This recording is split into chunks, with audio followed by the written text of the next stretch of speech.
Donald Trump ran on ending TPS. Like, he has been against this, like, since before he was elected.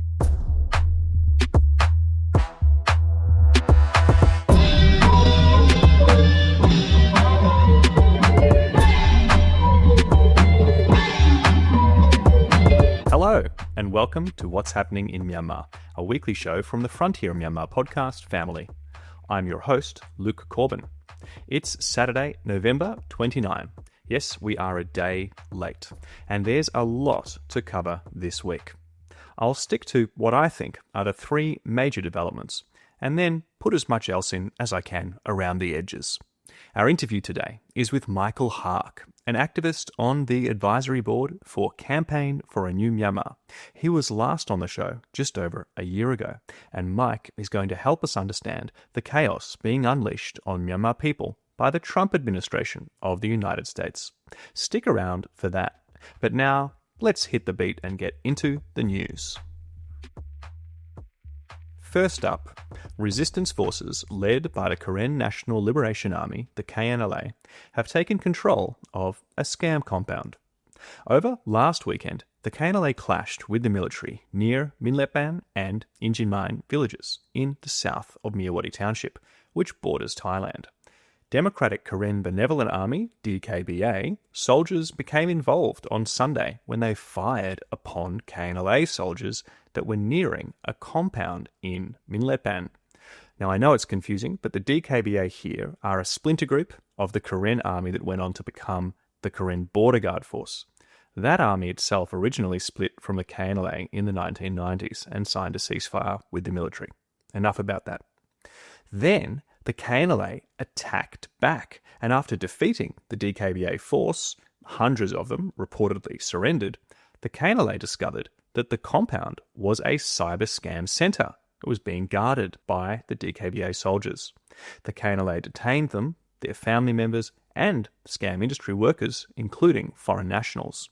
Media outlet Myanmar Now reported a DKBA source as saying that 4 Burmese civilians and 1 Chinese civilian were killed during the fighting at the compound, and possibly more than that.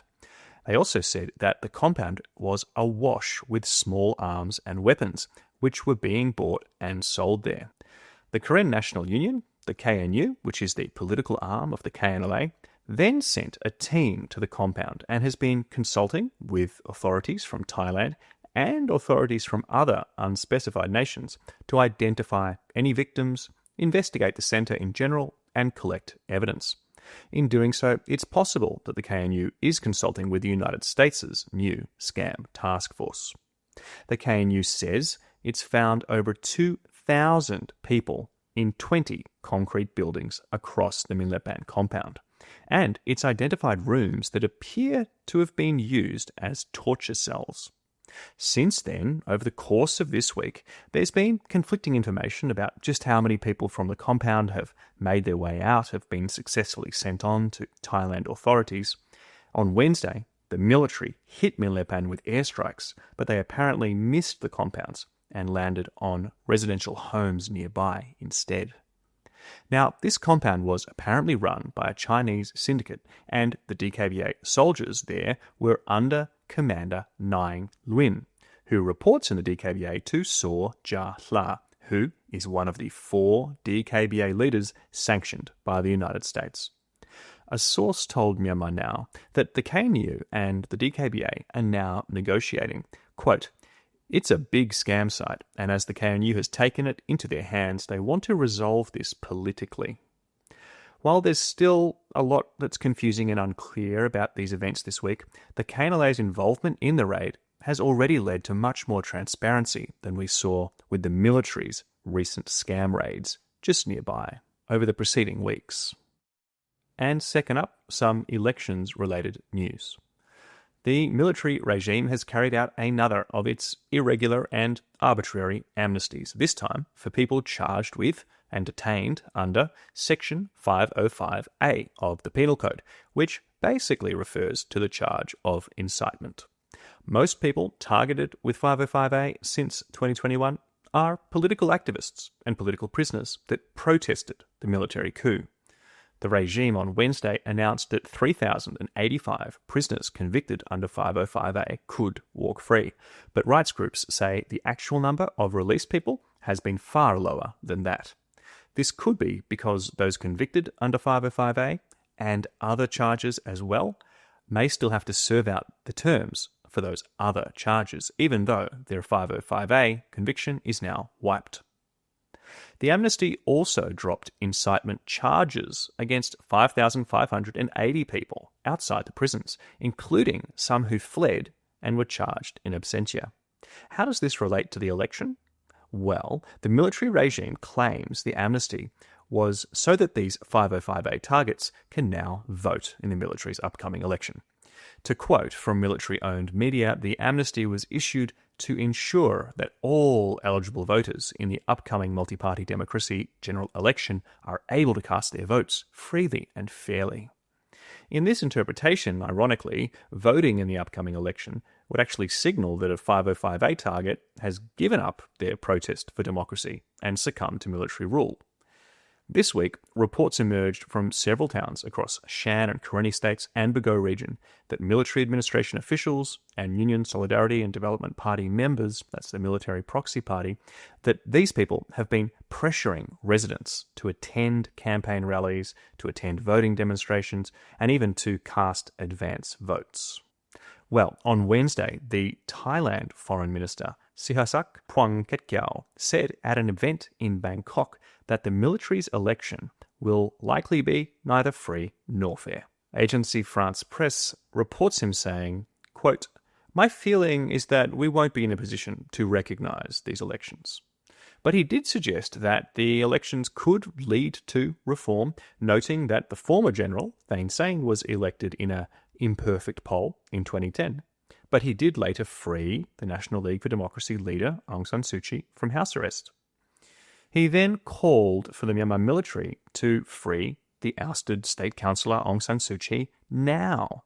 Of course, she ran the incumbent 2016 to 2021 government, was duly elected again in the 2020 elections, but was jailed by the military when it enacted its 2021 coup. The Thailand foreign minister's comments are maybe a partial relief for those who are concerned that some member states of the Association of Southeast Asian Nations, ASEAN, might influence the whole of ASEAN as a group to recognise these military elections.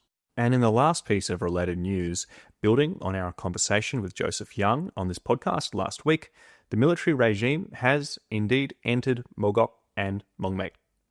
The troops were escorted in by the Ta'ang National Liberation Army, the TNLA, and post-coup resistance groups appear to have withdrawn without defending the towns.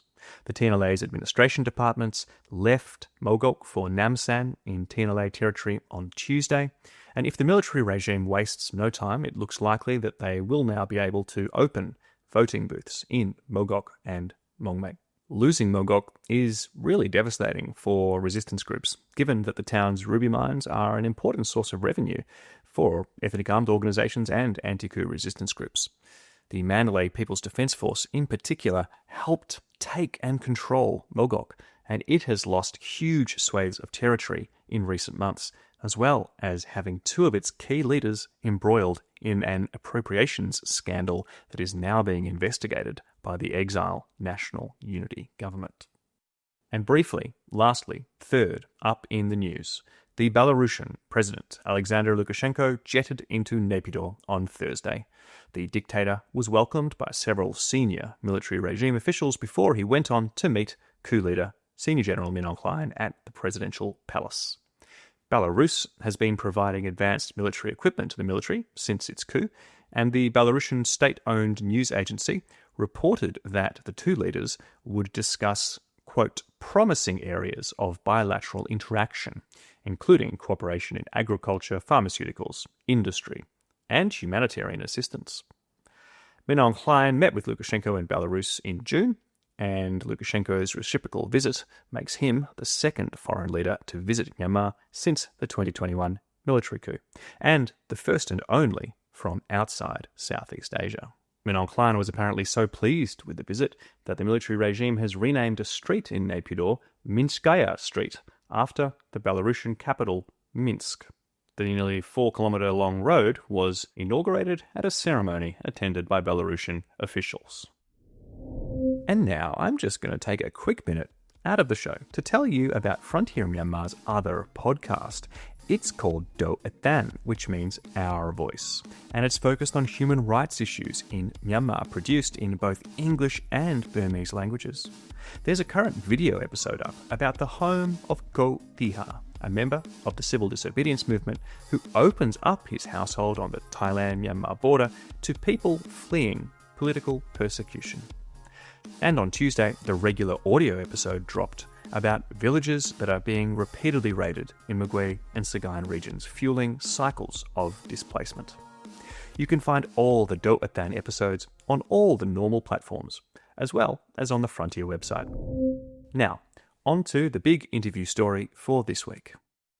Simply put, I think it's fair to say that this has been a crazy week in the news for Myanmar people in the United States, of which in total there are more than 300,000 if you include refugees, permanent residents, and citizens.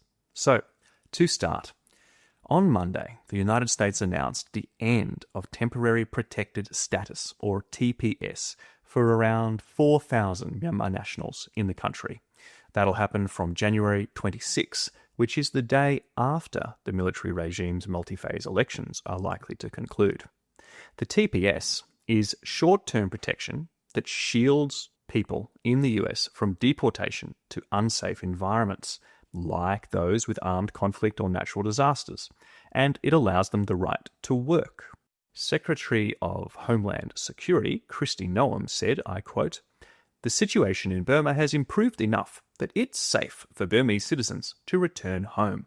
She determined that permitting Myanmar nationals to remain in the US on the TPS program is, quote, contrary to US national interests, as Myanmar citizens have a high visa overstay rate. But really, it's the explanation for this determination that is as shocking as the decision itself.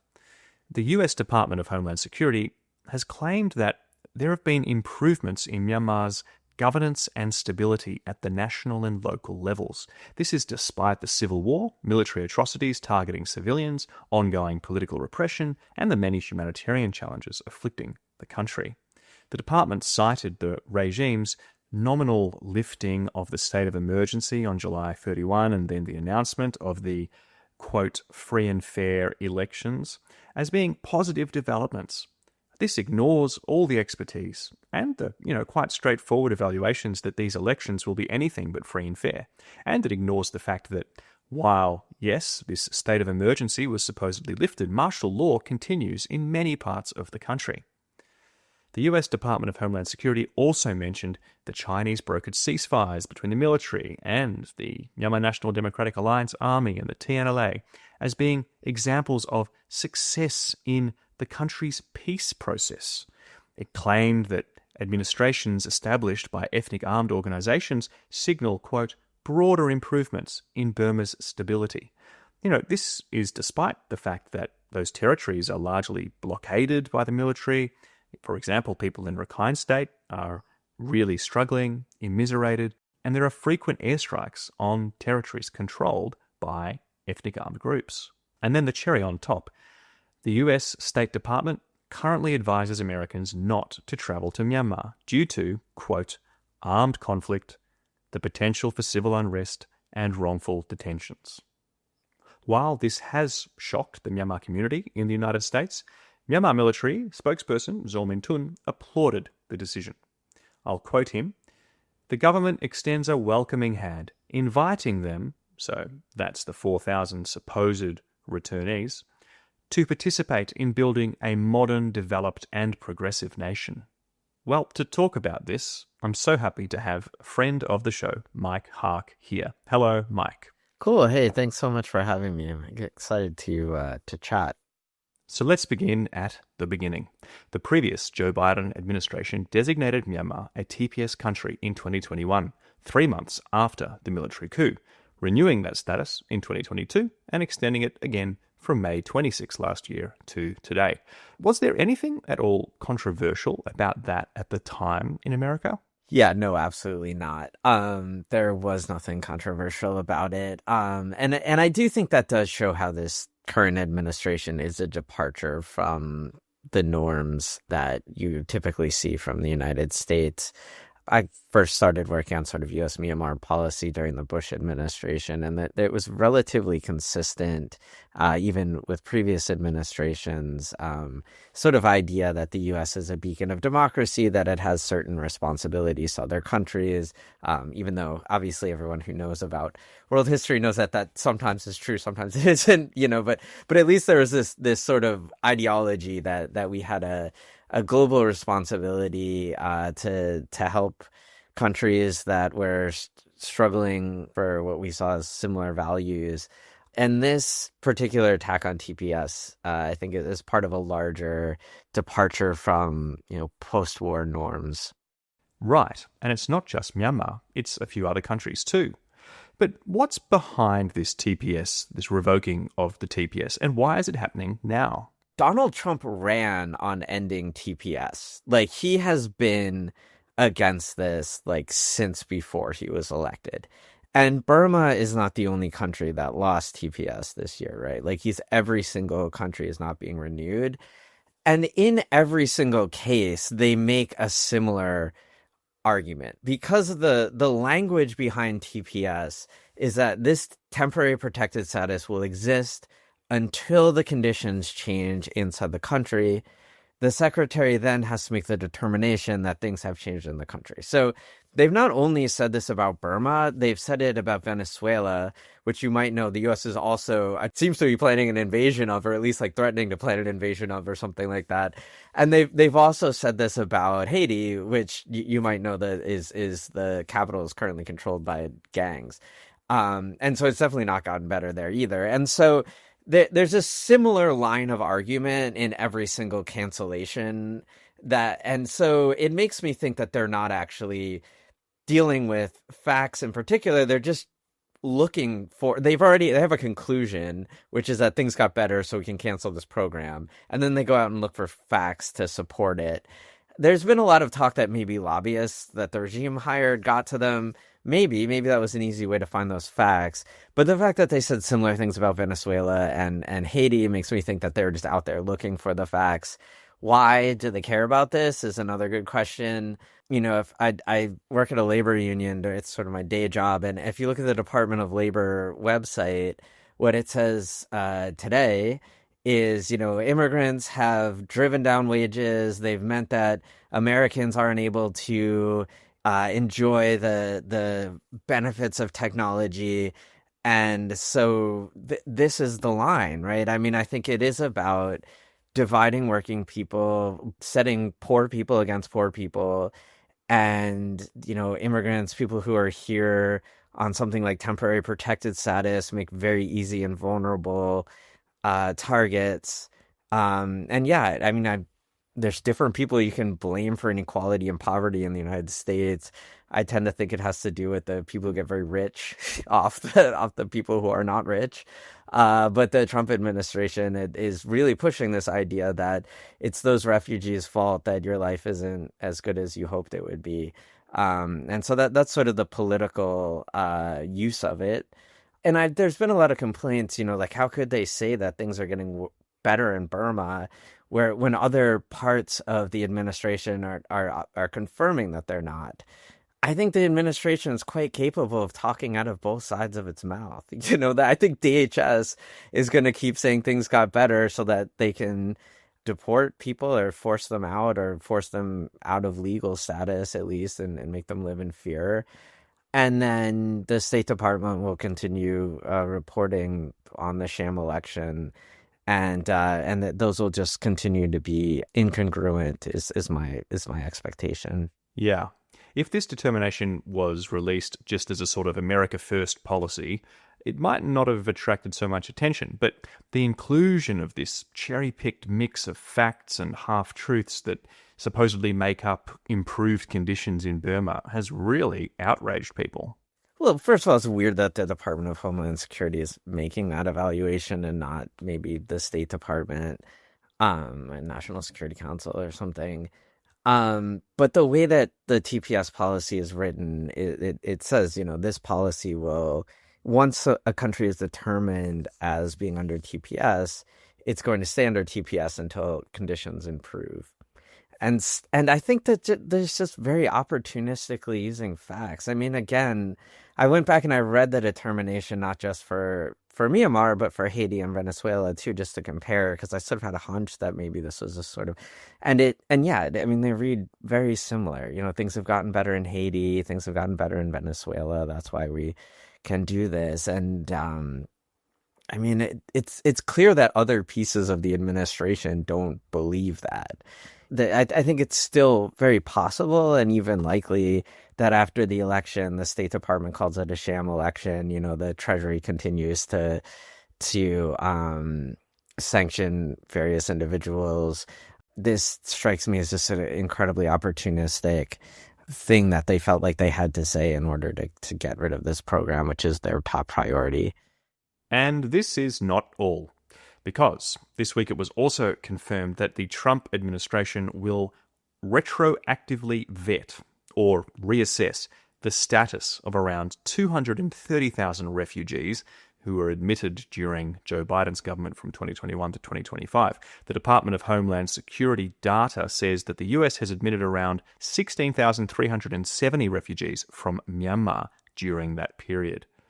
Is this legal? Are these refugees going to now be at risk of deportation? I very much suspect that they might not even have a plan about exactly how they're going to do this yet. Things have been very haphazard. I mean, to give not a Myanmar-based example, but just an example of deportations that I'm part of a group here in DC that wakes up early in the morning. We bike around because when a few months ago Trump sent the National Guard here and he sent ICE here.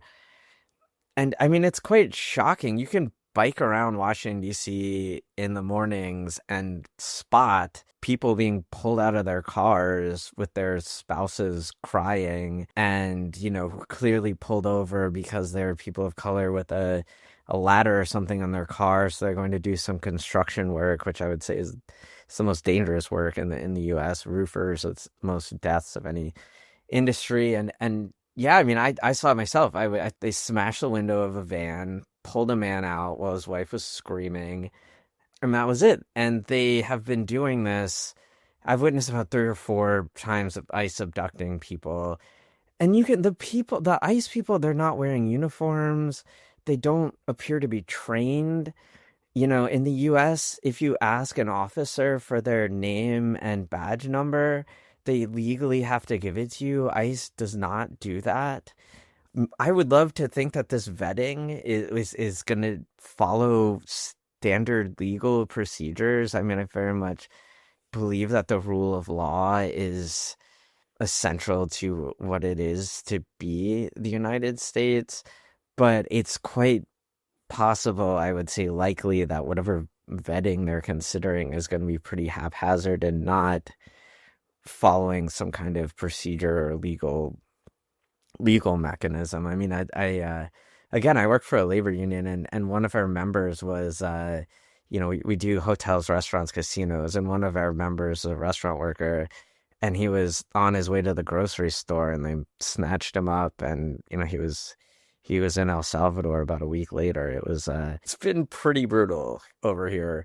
I don't expect that this vetting is going to be any less brutal. I think it'll be relatively arbitrary, so that you might just be lucky that the system will probably be overwhelmed and a lot of people won't be caught up in it. But I mean, the administration very much more than the last one is hell-bent on showing that, people voted to deport people and they want to show a lot of deportations. And you have the unitary executives theory where they believe that it is legal for the executive to make these calls.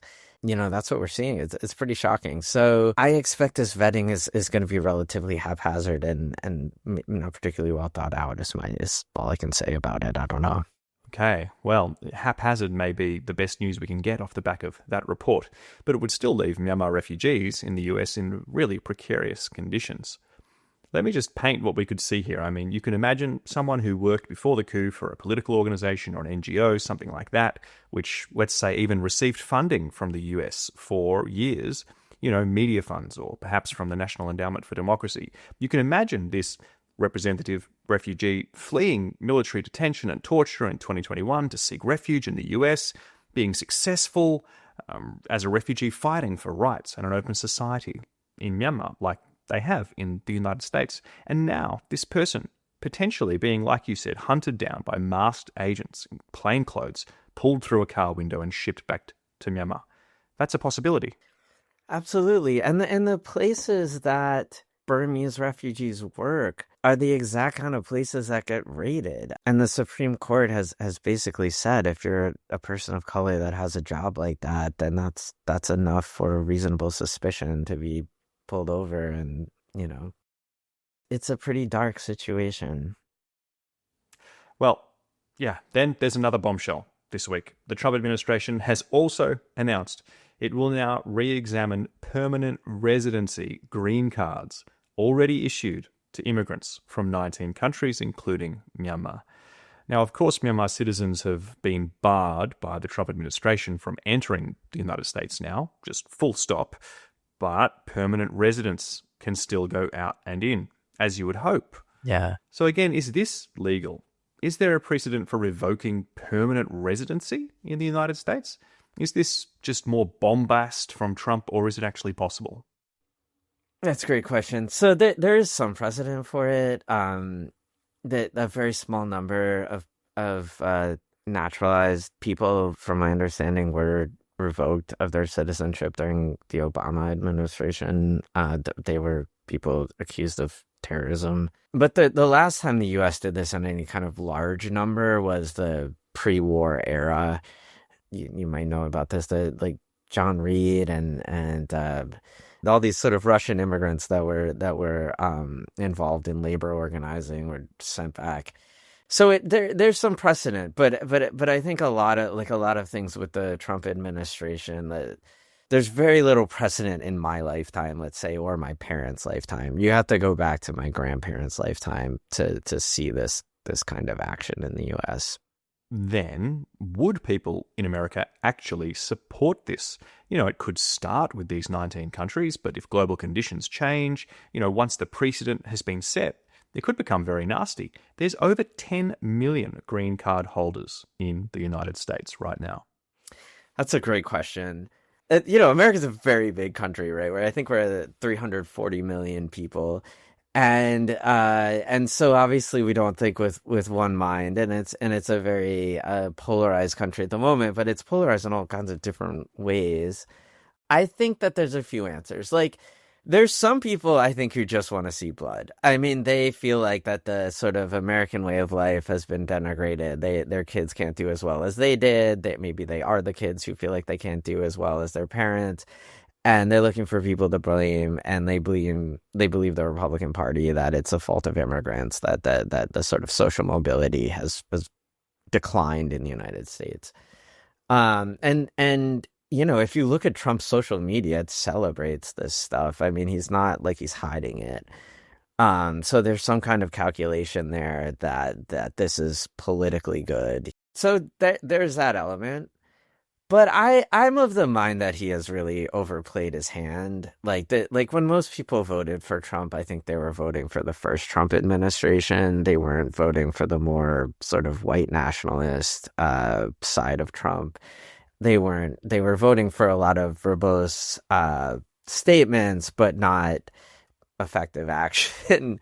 I think people like that Trump doesn't like people that they think don't like them. Like this sort of like the Democratic Party's become more educated, more sort of like a little snooty.